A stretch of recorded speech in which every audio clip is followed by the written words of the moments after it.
Bonjour, c'est Dovan. Bienvenue dans ce rendez-vous musical. Alors aujourd'hui, je ne vais pas faire de tuto. Je vais vous parler de quelque chose de complètement différent. Alors peut-être que ce sera une partie de ma chaîne, une série.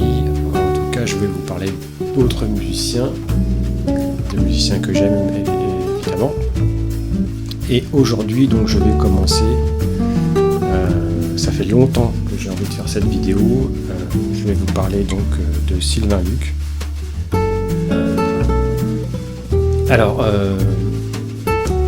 Donc je disais que ça fait longtemps que j'ai envie de faire cette vidéo. C'est pas facile, c'est pas facile de parler de personnes qu'on admire, parce que c'est de l'admiration que j'ai pour Sylvain Luc, vous allez vous en rendre compte. Donc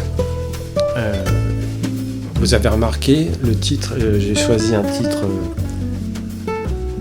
spécialement un petit peu provocateur, hein, le génie contemporain, le génie d'aujourd'hui. Bon, déjà, c'est un petit peu comme ça que YouTube fonctionne, mais c'est un petit peu provocateur, on peut dire, mais c'est fait exprès. C'est-à-dire que pour moi, Sylvain Luc est le plus grand des guitaristes. Mais si vous voulez, cette vidéo, j'ai pas envie de la faire. J'ai pas envie que ce soit une vidéo polémique sur une discussion de savoir qui est le meilleur guitariste. La guitare n'est pas un sport. Chacun a ses sensibilités, a le son qu'il aime, effectivement. Je suis au courant de ce qui se passe, des jeunes qu'il y a sur les réseaux sociaux. Il y a beaucoup de musiciens français qui sont fabuleux. Je reparlerai peut-être sûrement de Sylvain Courtenay, qui a une technique hybride main droite qui est superbe. Je suis au courant que Matteo Mancuso a une technique de guitare prodigieuse. Si vous voulez, je connais un petit peu le monde de la guitare. Mais pourquoi je dis le génie, Sylvain Luc est le génie de notre époque? Parce que justement, ce n'est pas une question de guitare. C'est-à-dire que pour moi, Sylvain Luc est un des plus grands musiciens au monde. Voilà. S'il fallait résumer les choses, ce serait comme ça. C'est-à-dire que, en fait, comment vous expliquer ?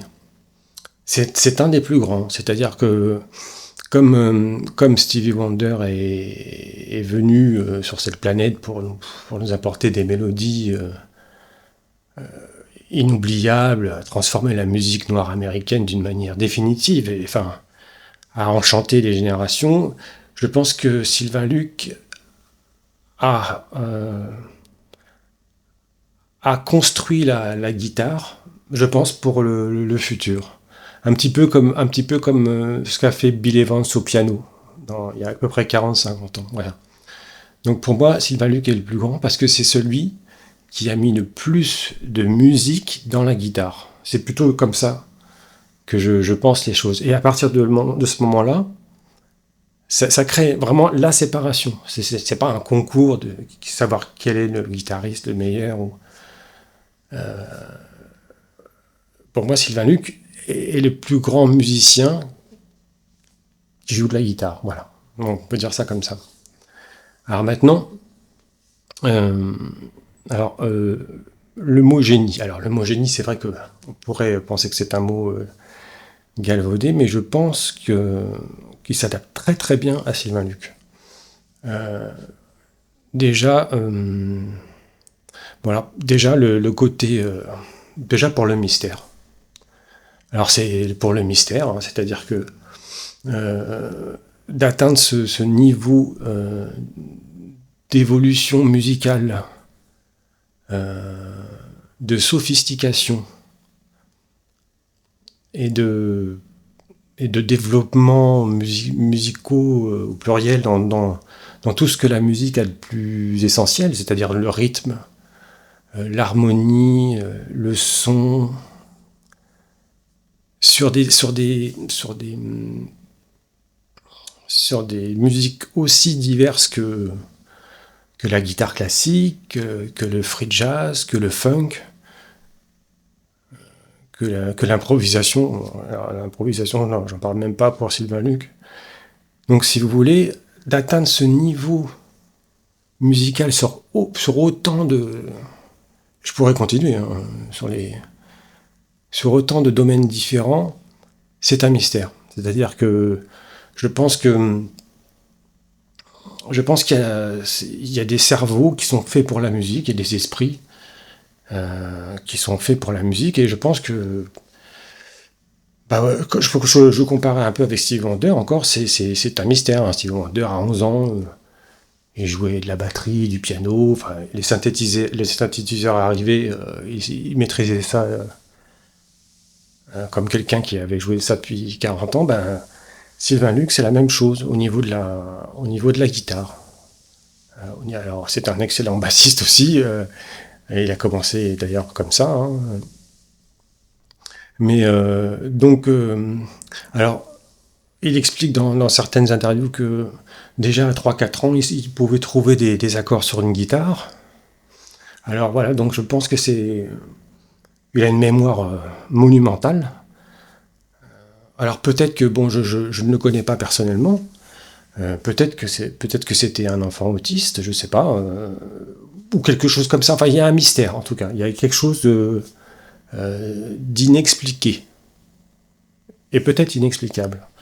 D'où le côté génie, c'est-à-dire comme le génie qui sort de sa petite boîte et qui nous sort des couleurs, d'accord, comme personne n'a sorti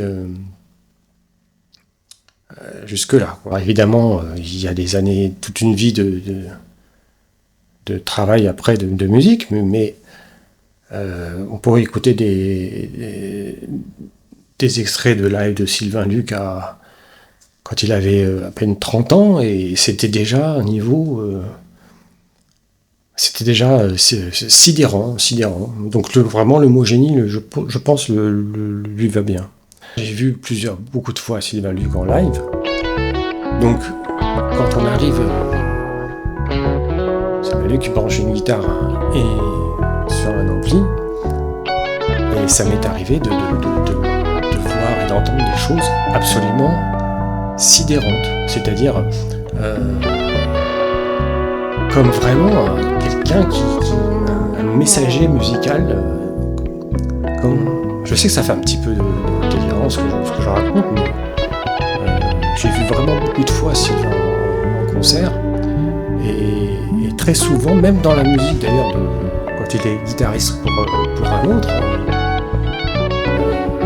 il arrive comme ça, et selon l'humeur peut-être qu'il a dans la journée, il va nous sortir des couleurs, des couleurs harmoniques, des accords qui sortent comme ça à une vitesse et une précision. Mais on se demande, moi je l'ai regardé des dizaines de fois, et je ne comprenais rien à ce qu'il jouait. J'étais fasciné parce que tout était parfait musicalement. Mais là je commence un petit peu avec le temps à voir quelques repères, mais si vous voulez, il serait capable de sortir des couleurs, des sons, des solos sur l'instant, d'une manière improvisée, et donc c'est inexplicable. Pour le funk, par exemple, Sylvain Luc, quand on va le voir en live, moi ça m'est arrivé de le voir, il fait une partie solo où il branche un octaveur au niveau de la basse, hein, toujours ce côté bassiste extraordinaire. Mais après, ça m'est arrivé de voir Sylvain Luc partir pendant 10 minutes dans les improvisations funk, mais d'une puissance, d'une musicalité, d'une précision, mais absolument monumentale. Alors, on ne voit, il n'y a pas le pouce, on ne voit pas le pouce d'un millimètre, et tout est précis au millimètre. Il n'y a pas un couac, il n'y a rien, tout est limpide. comme si comme si c'était un disque qui était joué et qui avait été travaillé, répété, répété. Donc, par exemple, je me souviens d'une d'un concert où Sylvain Luc invitait des amis. Ça avait été donné il y a près une dizaine d'années maintenant à l'espace Pierre Cardin. C'était, je sais plus comment ça s'appelait, Sylvain Luc and Friends ou quoi que. C'était toute la soirée Sylvain Luc où il avait invité les gens qu'il aime. Et je me souviens parfaitement qu'ils avaient joué le Joyeux anniversaire, parce que ça devait être l'anniversaire de l'espace Pierre Cardin. Eh bien, Sylvain Luc a fait une intro en la, qui a duré à peu près 1 minute. Pour vous donner à peu près une idée, ça fait 7 ans que je travaille cette intro. Et je découvre encore. Bon, moi, je ne fais pas de la musique à plein temps. Hein, vous connaissez peut-être un peu mon parcours. Moi, je suis musicien amateur pour l'instant. Donc, je fais pas 20 heures, malheureusement, de guitare par semaine. Mais j'ai travaillé dans tous les sens cette intro, qui est absolument fabuleuse. Et Sylvain l'a sortie comme ça. Et, et je pense, je ne sais pas si je la jouerai aussi bien que lui, mais ça vous donne. Enfin, je ferai peut-être un tuto sur cette introduction, mais tout est vraiment parfait à l'instant, rythmiquement, techniquement, tout est parfait. À chaque fois, il y a absolument rien à dire. Et voilà, donc vraiment un génie pur, hein, vraiment. Je me souviens aussi d'une soirée à, à- à Boulogne, où Sylvain avait été à ce moment-là avec Stefano Di Battista en quintet. Donc ils avaient fait un live suite à la sortie du disque. Et je me souviens que bon, tout le monde était content de la soirée, mais je me souviens, on était quelques musiciens, entre guillemets, et on avait conscience d'avoir assisté à un magicien, vraiment à quelque chose qu'on n'avait jamais vu ni entendu, et que je pense qu'on ne reverra jamais plus. C'était une sidération de maîtrise, de création, euh, comme un peintre qui, qui, qui utiliserait les couleurs selon l'instant. C'était absolument. Il faisait Sylvain faisait ce qu'il voulait de la guitare. C'était un summum. Je me souviens après, donc il y avait donc on était à la dédicace des disques, on était quelques personnes, quelques musiciens. Je me souviens très bien de Catherine Lara qui était tombée dans ses bras parce que c'est une vraie musicienne et elle avait conscience, elle savait ce qu'elle avait entendu et vu. Et moi j'étais à quelques mètres, j'ai même pas pu m'approcher trop, mais euh, c'était comme vraiment quelqu'un qui sortirait de la musique à un niveau, bah, encore une fois, un niveau, pour moi c'est inexpliqué, inexplicable, quelque chose de parfait. Voilà, donc bon, je pourrais continuer vraiment longtemps hein, sur Sylvain Luc. Je vais vous. Mais en tout cas, allez voir Sylvain Luc en live, parce que vous verrez que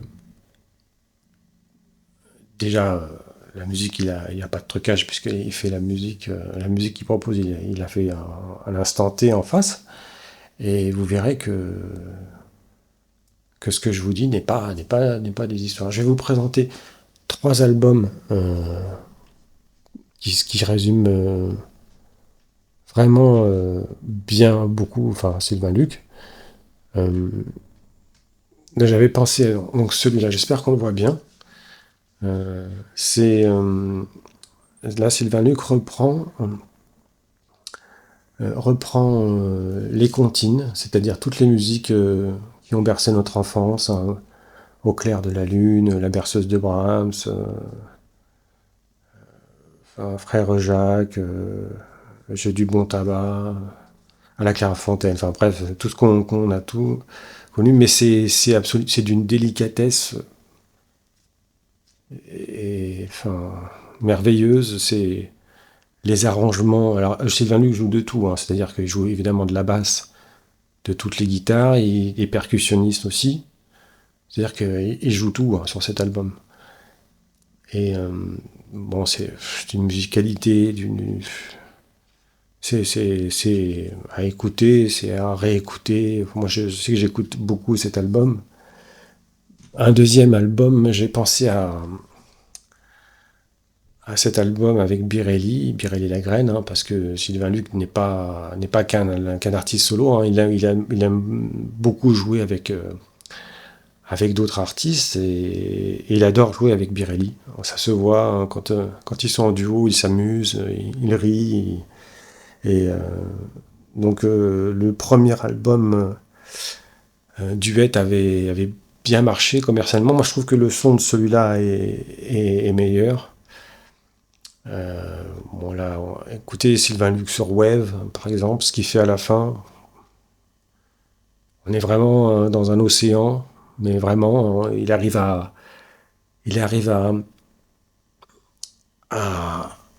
texturiser, à matérialiser ce qu'il est en train d'exprimer. Il arrive tellement à traduire en musique l'idée de base et l'émotion première que c'est la perfection, hein. Et enfin, comme troisième disque, évidemment, là, c'est standard. Donc là, il y a des chansons françaises, bon, évidemment, des grands standards américains. Ça a été enregistré, je crois, sur 3 jours. Bah, c'est bon, c'est un océan de musique. Je sais pas comment exprimer. Enfin, c'est sidérant. Je me répète un petit peu. J'espère que je suis pas trop ridicule, hein, parce que euh, voilà. Donc là, c'est le morceau que je vais mettre à la fin. Donc Marilou de Paul Naref. Bon, bah, vous allez écouter une petite partie. Sylvain vient d'exposer le thème d'une manière très simple, et ensuite, voilà, il fait cette petite improvisation qui pourrait être une suite de ce qu'a fait Paul Naref il y a 40 ans, hein. Il n'y a pas une note en trop, pas une note qui manque. Voilà, voilà, c'est Sylvain Luc, quoi.